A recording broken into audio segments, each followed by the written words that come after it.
Good morning, students. So, today we are going to start our next topic of Unit 1 and Chapter 2 of NCERT of Class 12th Physics. Okay? So, our today's topic is the behavior of conductor inside the electrical field. Okay? As you all have already studied about the electrical field, what do you mean by the uniform electrical field, or what is the meaning of non-uniform electrical field? ठीक है, ये आपने already पढ़ा है। जैसे अगर मैं आपको ये पूछ रही हूँ कि आपके पास एक यूनिफॉर्म इलेक्ट्रिकल फील्ड आपने शो करनी है, तो मैंने आपको ऑलरेडी बताया था when you draw a parallel lines, ठीक है, so these parallel lines show the uniform electrical field. ठीक है, क्योंकि मैंने आपको ऑलरेडी बता दिया था कि when ever the distance between the electrical field line that is increase करता है, स्प्रेड हो जाती है, then we say that the magnitude of electrical field is decreasing, and wherever the electrical field line they are very close to each other, then we say that the magnitude of electrical field at that point is very strong. But we are discussing about the uniform electrical field, and the uniform electrical field is that field where the magnitude of the electrical field is always same at every point. So the magnitude is same that can be shown by drawing a parallel lines, because parallel lines के बीच में ना तो distance increase करता है ना ही क्या करता है decrease करता है। तो आप ये क्या चीज़ show करती है, these line they can show the symbolic representation of uniform electrical field। ठीक है, जो मैंने साइड पे ड्रॉ किया आपको। अब आपका क्या है, this is the chapter number 2 of NCERT. तो अब हमने क्या करना है, इलेक्ट्रिकल पोटेंशियल वाला पार्ट हमारा ख़त्म हो गया है। Next is the electrical capacitance, ये मैं नेक्स्ट उसमें करवाऊंगी, लेकिन सबसे पहले हमने कंडक्टर्स लेना है। तो आपको पता है कंडक्टर्स क्या होते हैं? कंडक्टर्स वो मटेरियल्स होते हैं जो अपने अंदर से चार्जेस को क्या करवाते हैं, फ्लो करवा देते हैं। ठीक है, उसकी मूवमेंट को वो अलाउ कराते हैं। और इंसुलेटर्स क्या होते हैं? Which do not allow the movement of charges inside the material. ठीक है, उनको हम इंसुलेटर्स बोलते हैं। अब हमने क्या किया, कंडक्टर्स क्या है, आपने एक कंडक्टर लिया, जो ये मैंने रेड सा आपको मार्क किया हुआ है, ये एक कंडक्टर है। और ये मैंने ब्लैक लाइन जो शो की है, this is the uniform electrical field. ठीक है, so uniform electrical field as you all know start from the positive charge and ends at the negative charge. तो मैंने ये पैरेलल लाइंस आप ड्रॉ करेंगे। ठीक है, these black parallel line show the uniform electrical field. ठीक है, ये यूनिफॉर्म इलेक्ट्रिकल फील्ड है। और उसके अंदर आपने एक कंडक्टर लिया है। ठीक है, जो रेड मार्कर से मैंने शो किया आपको, दिस इज़ द कंडक्टर। ठीक है, दिस इज़ अ कंडक्टर। तो अब आपने क्या करना है, एक कंडक्टर लेना है और उसको आपने यूनिफॉर्म इलेक्ट्रिकल फील्ड के अंदर प्लेस कर देना है। ठीक है, ये यूनिफॉर्म इलेक्ट्रिकल फील्ड है, उसके बीच में मैंने कंडक्टर को प्लेस कर दिया है। अब आपने देखना है कि कंडक्टर्स के अंदर क्या बिहेवियर आता है, वो किस तरह से बिहेव करते हैं इनसाइड द इलेक्ट्रिकल फील्ड। तो अब क्या होगा, जब हम एक कंडक्टर लेते हैं, तो आपको पता है जब हम एक कंडक्टर लेंगे उसको किसी भी इलेक्ट्रिकल फील्ड के अंदर प्लेस नहीं करेंगे, तो उसके अंदर जो चार्जेस होते हैं वो यूनिफॉर्मली डिस्ट्रीब्यूट होते हैं। या एक बहुत सिंपल सी एक चीज़ मैं आपको बताती हूँ। जैसे ये मेरे पास एक कंडक्टर है, ठीक है, और आपको पता है हर एक कंडक्टर्स के अंदर जो है वो मिलके बना होता है एटम्स के साथ। और एटम्स के अंदर पॉजिटिव और नेगेटिव चार्ज, जितना पॉजिटिव चार्ज होता है उतना ही नेगेटिव चार्ज होता है। Number of electron is equal to number of protons के बराबर होते हैं जब तक वो एक ही एटम के अंदर रहते हैं। ठीक है, तो आपका जो एटम है वो इलेक्ट्रिकली न्यूट्रल हो जाता है।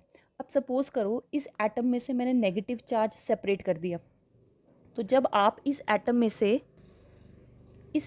से एक नेगेटिव चार्ज को सेपरेट कर देंगे, तो जब एक एटम में से एक नेगेटिव इलेक्ट्रॉन निकल जाएगा या इलेक्ट्रॉन आप सेपरेट करेंगे, then you have one free electron and a positive ion. और आपके पास क्या बचेगा, एक पॉजिटिव आइन और एक फ्री इलेक्ट्रॉन बच जाएगा। ठीक है, मीन्स वहाँ पे चार्जेस सेपरेट हो जाएंगे।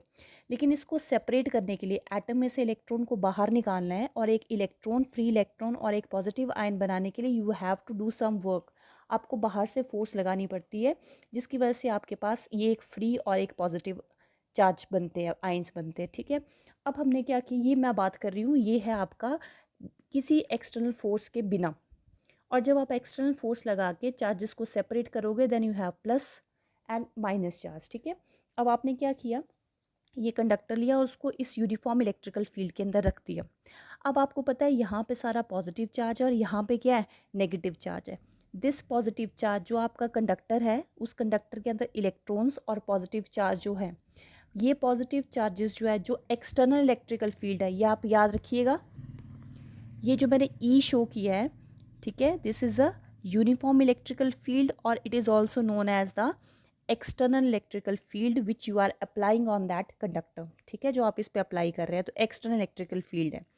जब आप रखोगे तो आपका ये जो कंडक्टर है, ये कंडक्टर है, इसके अंदर ये पॉजिटिव जो है, it will start exerting a force on the negative charge, ठीक है, और उस नेगेटिव चार्ज को कंडक्टर के अंदर जो है उसको अपनी तरफ अट्रैक्ट करना शुरू करेगा।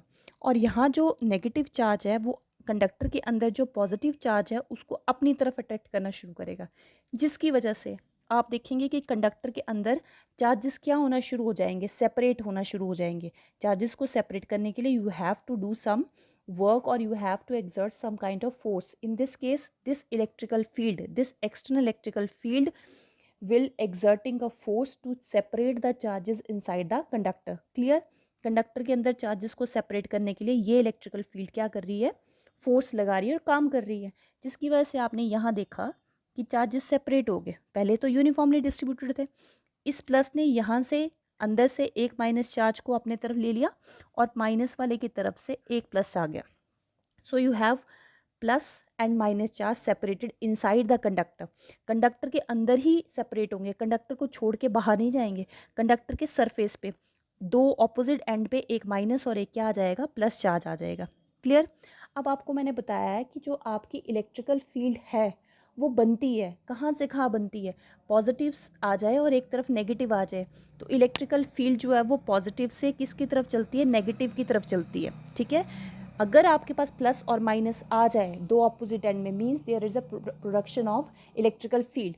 तो ये वाली जो है ये तो हमने अप्लाई की है, लेकिन इस इलेक्ट्रिकल फील्ड की वजह से कंडक्टर के अंदर चार्जेस सेपरेट हो जा रहे हैं। अब ये जो चार्जेस सेपरेट हुए, आप ध्यान से देखो, यहाँ पे प्लस है और यहाँ पे माइनस है, और प्लस और माइनस की तरफ आपकी इलेक्ट्रिकल फील्ड फॉर्म होती है। तो इस एक्सटर्नल इलेक्ट्रिकल फील्ड ने चार्जेस को सेपरेट किया। Because of this separation of the charges there will be a, क्या चीज़ बनेगी, उसके अंदर एक इलेक्ट्रिकल फील्ड की फॉर्मेशन होगी, ठीक है। जो आपकी इलेक्ट्रिकल फील्ड है इस प्लस और माइनस की वजह से बन जाएगी। कहाँ से कहाँ चलती है इलेक्ट्रिकल फील्ड, प्लस से चलती है और माइनस की तरफ चलती है। क्या चीज़ बनी, ये इलेक्ट्रिकल फील्ड, लेकिन ये हमने अप्लाई नहीं की है, ठीक है। ये किसकी वजह से बनी है, जो चार्जेस सेपरेट हुए हैं कंडक्टर के अंदर उन चार्जेस की प्रोडक्शन की वजह से हुई है। ये चार्जेस इस इलेक्ट्रिकल फील्ड ने सेपरेट किए। इन चार्जेस को हम इंड्यूस्ड चार्जेस बोलते हैं, जो खुद ब खुद क्या हो जाते हैं, डेवलप हो जाते हैं। These charges are known as induced charges, and because of these induced charges there will be a production of जो इलेक्ट्रिकल फील्ड है उसकी प्रोडक्शन होती है। अब ये वाली जो कंडक्टर के अंदर इलेक्ट्रिकल फील्ड बनती है उसको हम क्या लिखते हैं, ई नॉट।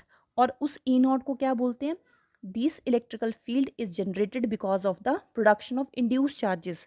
इंड्यूस्ड चार्जेस की वजह से इंड्यूस्ड मतलब जो अपने आप से डेवलप हो जाए, ठीक है। चार्जेस तो इसके अंदर थे लेकिन सेपरेट हुए, ठीक है। तो इनको हम इंड्यूस चार्जेस बोलते हैं, और इंड्यूस चार्जेस की वजह से जो इलेक्ट्रिकल फील्ड बनती है उसको हम इंड्यूस्ड इलेक्ट्रिकल फील्ड बोलते हैं, ठीक है।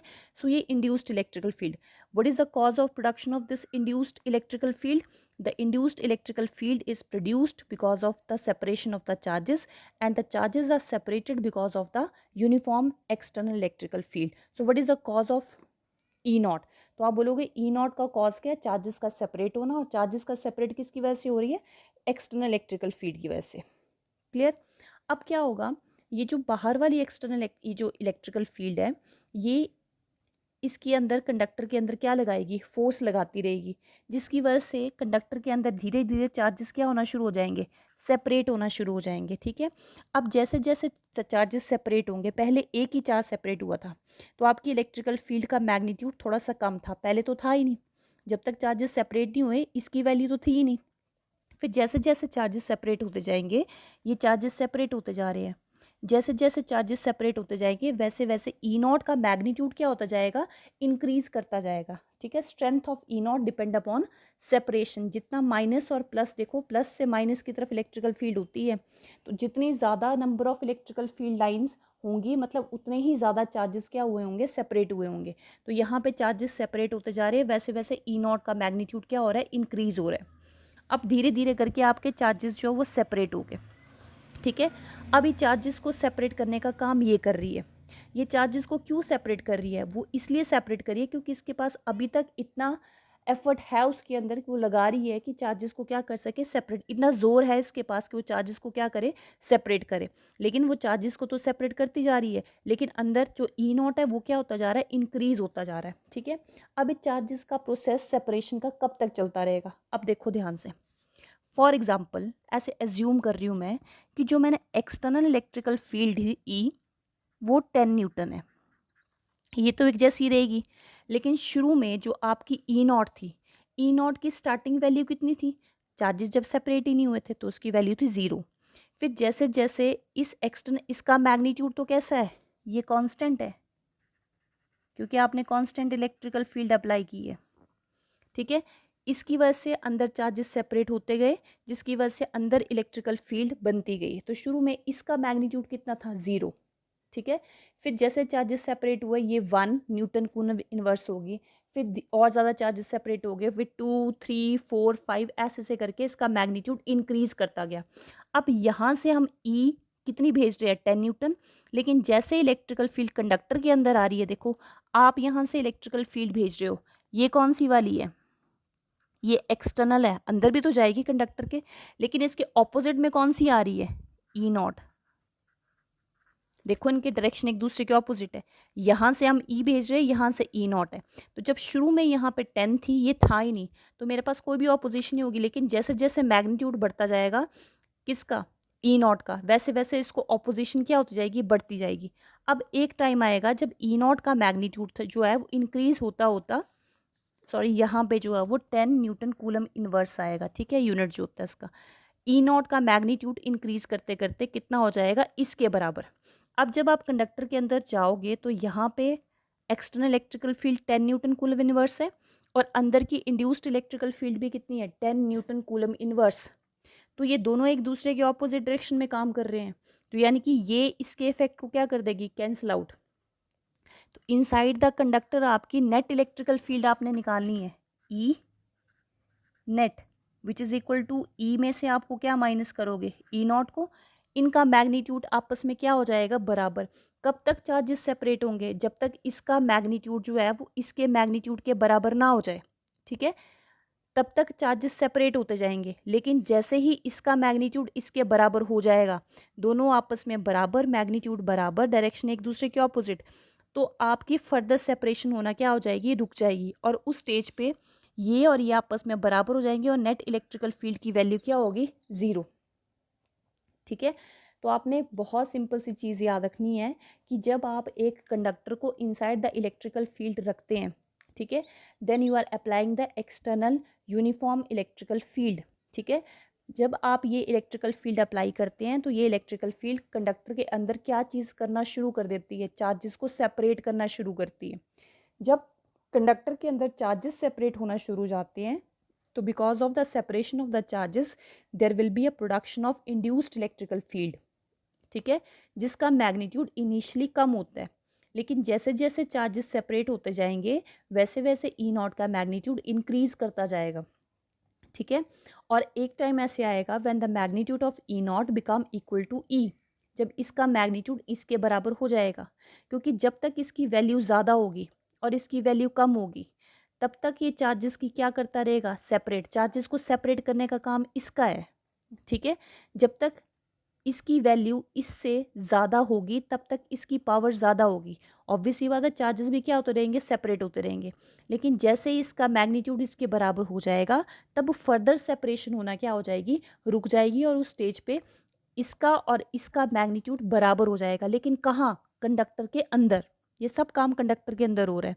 और वो मेरे पास स्टेज आएगी जब net electrical field inside the conductor क्या होती है, 0 हो जाती है।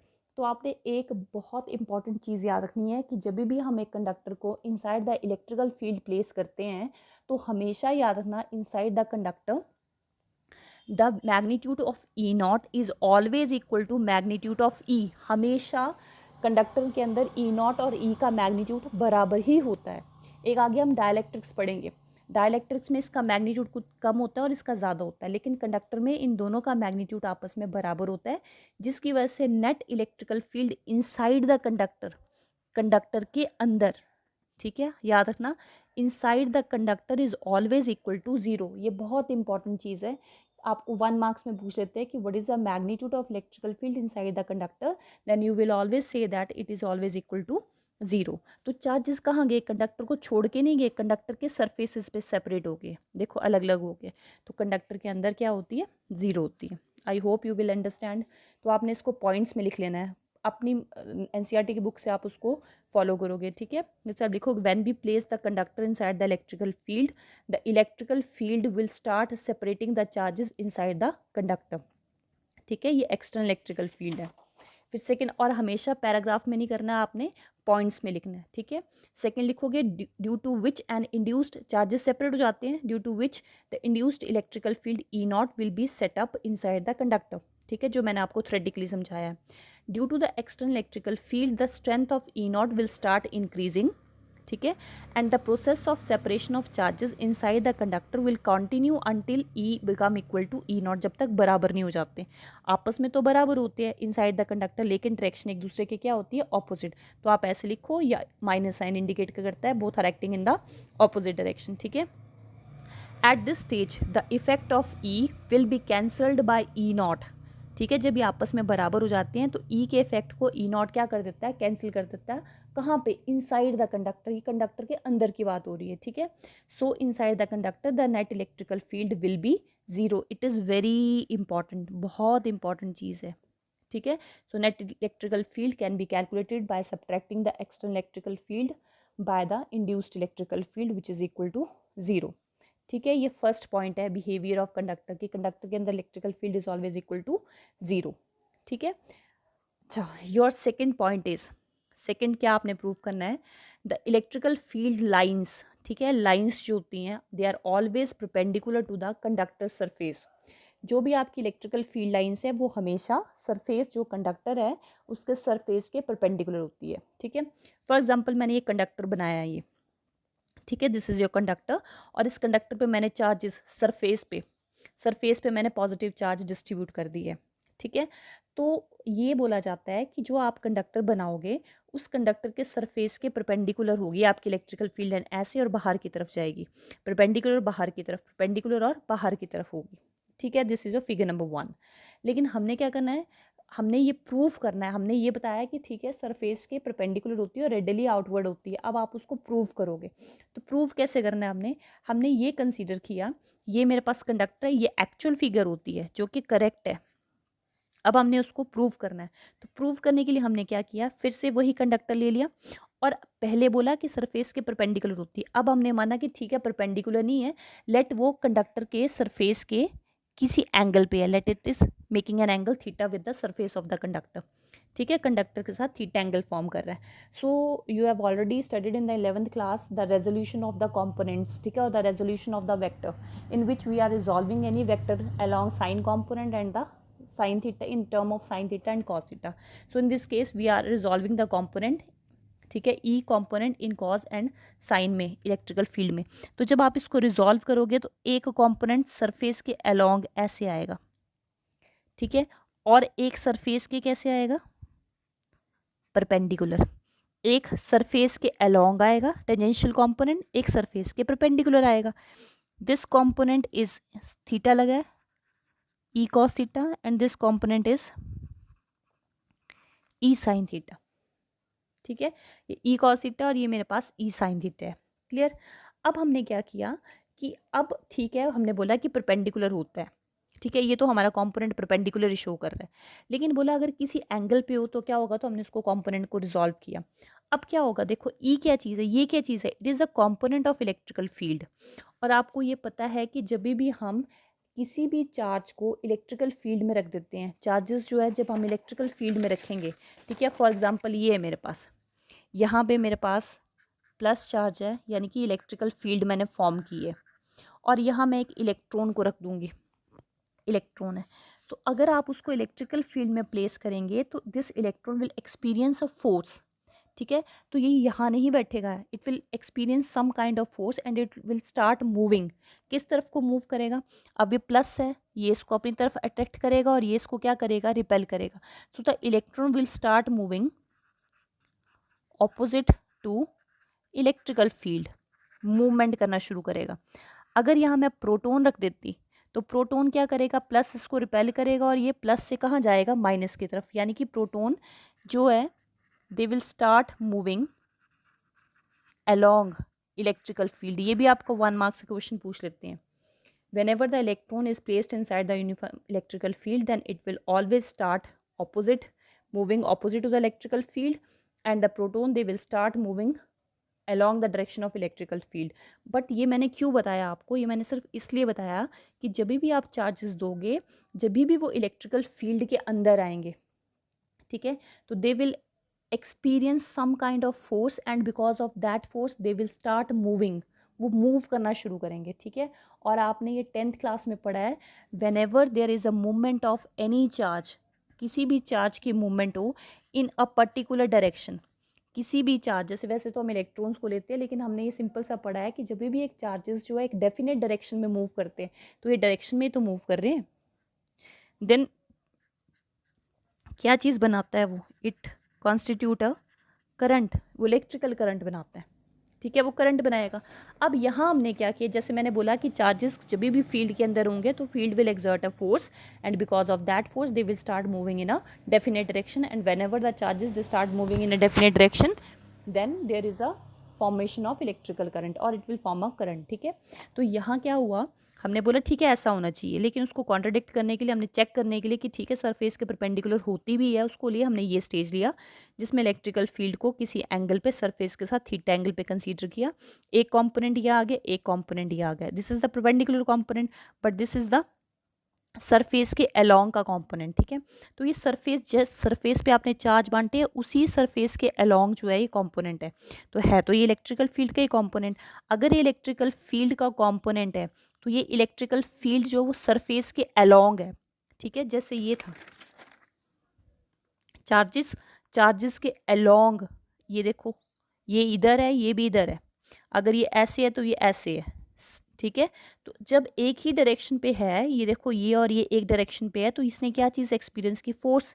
तो हमने देखा कि ये वाला जो है वो इस कॉम्पोनेंट, इस सरफेस के अलोंग है, तो ये वाला जो चार्ज है आपका, ये वाले चार्ज जो है, ये चार्ज के डायरेक्शन के सरफेस के अलोंग ये कंपोनेंट है, तो ये इलेक्ट्रिकल फील्ड का कंपोनेंट इस चार्ज पे क्या चीज़ लगाएगा, फोर्स लगाएगा, जिसकी वजह से ये चार्ज जो है वो इस चार्ज को रिपेल करेगा, फिर ये वाला चार्ज अगले को रिपेल करेगा, ये वाला चार्ज क्या करेगा, नेक्स्ट को। मीन्स बहुत सिंपल है कि because of this electrical field these charges will experience some kind of force, and because of that force these charges will start moving in a one direction. धक्का लगेगा ना उसको तो मूव करना शुरू करेंगे, और अगर वो मूव करेंगे तो वहाँ पे क्या चीज़ की फॉर्मेशन होनी चाहिए, करंट की, ठीक है, करंट की, और हमें किसी चीज़ तरह का शॉक लगना चाहिए। लेकिन हम देखते हैं कि जब भी हम एक कंडक्टर को इनसाइड द इलेक्ट्रिकल फील्ड रखते हैं, ठीक है, इनसाइड द इलेक्ट्रिकल फील्ड जब हम बात करेंगे, या कोई भी, या सिंपल सी बात कर लो आप कि जब हम एक कंडक्टर को ऐसे लिया हमने, तो जब ये कॉज कंपोनेंट की वजह से जो करंट की मूवमेंट होती है वो हमें कोई भी इस तरह का एक्सपीरियंस नहीं होता कि वहाँ पे चार्जेस जो है वो फोर्स एक्सपीरियंस कर रहे हैं, ठीक है। तो जब मैंने आपको बोला कि ठीक है अगर ये कंपोनेंट होता तो फोर्स एक्सपीरियंस करते ये होता, लेकिन हमने ये देखा कि ऐसा कुछ भी नहीं होता, ये नहीं बनता ऐसा। तो अगर करंट नहीं बन रहा है यानी कि ये फोर्सेस एक्सपीरियंस नहीं कर रहे, और ये फोर्स कब एक्सपीरियंस नहीं करेंगे, जब ये कंपोनेंट नहीं होगा, ठीक है। तो बोला ये जो है सरफेस के अलोंग कोई भी कंपोनेंट नहीं होता, तो अगर कंपोनेंट अलोंग नहीं होता तो फिर कैसे होगा, परपेंडिकुलर होगा, क्लियर। तो आपने नेक्स्ट पॉइंट याद रखना है कि electrical field is always perpendicular to the conductor surface. इसका थ्योरेटिकल पार्ट आप एनसीईआरटी की बुक से खुद लिखेंगे, ठीक है। This is your second point. First point is Electrical field inside the conductor is always 0. Second point is electrical field is always perpendicular to the surface of the conductor. ठीक है. Now your third point. This is your third point. ठीक है, कि charges are always reside on the surface of the conductor. जैसे मैंने आपको first topic में ही बता दिया था कि जब आप कंडक्टर को इलेक्ट्रिकल फील्ड में रखते हैं तो चार्जेस सेपरेट हो जाते हैं. कहाँ जाते हैं? सरफेस पे आ जाते हैं.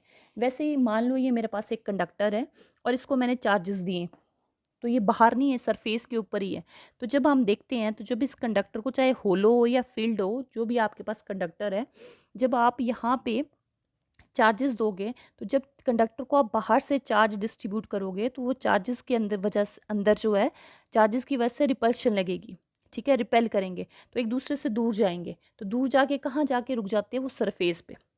तो कंडक्टर के केस में जब भी चार्जेस है वो हमेशा कहाँ रिसाइड करते हैं? Always at the surface. अंदर नहीं होगा चार्ज कंडक्टर के, कहाँ होगा? सरफेस पे होगा. या फिर हम इसको ऐसे भी सॉल्व कर सकते हैं. ये कंडक्टर लिया है मैंने सेम, पर यहाँ मैंने बाहर बनाई है, या आप पिक्चर अंदर भी बना सकते हैं. प्लस साइन आप इसके सरफेस पे ऐसे भी बना सकते हैं. ये कंडक्टर लिया आपने, दिस इज योर कंडक्टर, और आपने इसके प्लस चार्ज दिया, तो प्लस चार्ज कहाँ जाएगा? उसके सरफेस पे आ गया, ये सरफेस पे है. ठीक है, this Q charge is at the surface. अब हमने क्या किया? हमने प्रूव करना है कि चार्जेस जो वो सरफेस पे होते हैं, इंटीरियर में नहीं होता. तो मैंने क्या किया? गॉसियन सरफेस ड्रॉ किया. ठीक है, सरफेस से थोड़ा सा अंदर इतना गॉसियन सरफेस ड्रॉ किया. अब हमें पता है inside the conductor electrical field कितनी होती है? 0 होती है. सो ऑरेंज वाला शेड जो है दैट इज गॉसियन सरफेस. तो according to the Gauss room हमने पढ़ा है the closed surface integration E dot d s is equal to q by epsilon naught. In this case inside the Gaussian surface. इस Gaussian surface के अंदर मुझे नहीं पता कि अंदर चार्ज है या नहीं है, मुझे सिर्फ क्या चीज़ हम प्रूव कुछ कर चुके हैं कि inside the conductor Gaussian surface के अंदर इलेक्ट्रिकल फील्ड कितनी होती है? 0. ठीक है, गॉसियन सरफेस के अंदर ई बिकम 0. तो जब मैं यहाँ अप्लाई करूँगी तो e d s cos theta e 0 आ जाएगा. ठीक है, तो ये पूरी टर्म ही आपकी 0 हो जाएगी. Equal to q by epsilon naught. तो क्यू भी क्या हो जाएगा? 0. जिस पॉइंट पे अगर इलेक्ट्रिकल फील्ड 0 आएगी इट मीन्स वहाँ पे इस गॉसियन सरफेस के अंदर ई 0 है, यानी कि इसके अंदर क्यू की वैल्यू भी क्या होगी? 0. लेकिन हमने तो कंडक्टर को चार्ज दी है, तो इंटीरियर में अगर चार्ज नहीं है तो कहाँ गया होगा? ऑब्वियस सी बात है, कहाँ डिसाइड कर रहा होगा? At the surface of the conductor. This is your third point about the behavior of the conductor inside the electrical field. I hope you can understand. ठीक है, now your last point that the electrical potential is constant inside the conductor. Conductor के अंदर जो आपका potential होता है वो हमेशा कांस्टेंट होता है. ये मैंने कंडक्टर ड्रॉ किया, आपने पढ़ा है ई क्या होगी? 0 होगी. अब हमने लास्ट लेक्चर में पढ़ा था relation between electrical field and the potential. ठीक है, e is equal to minus d we by d r होता है. ठीक है, डी वी यानी कि change in potential, d r means change in distance, और the electrical field is always acting in the decreasing potential. ये मैंने आपको लास्ट उसमें पढ़ाया था. तो जब हम सिर्फ मैग्नीट्यूड कंसीडर करेंगे तो E is equal to d we by d r. अब यहाँ मैंने मैग्नीट्यूड ही क्यों कंसीडर किया? क्योंकि यहाँ मैंने पोटेंशियल निकालना है. 11th में आपने ऑलरेडी पढ़ा होगा कि कई बार हम साइंस जो है वो इंक्लूड करते हैं, कई बार नहीं करते हैं, मतलब माइनस साइन इंक्लूड करते हैं, कई बार नहीं करते हैं. तो आपने हमेशा ध्यान रखना है कि जब भी आप एक स्केलर क्वांटिटीज़ निकालते हो, स्केलर क्वांटिटीज़ जो होती हैं, स्केलर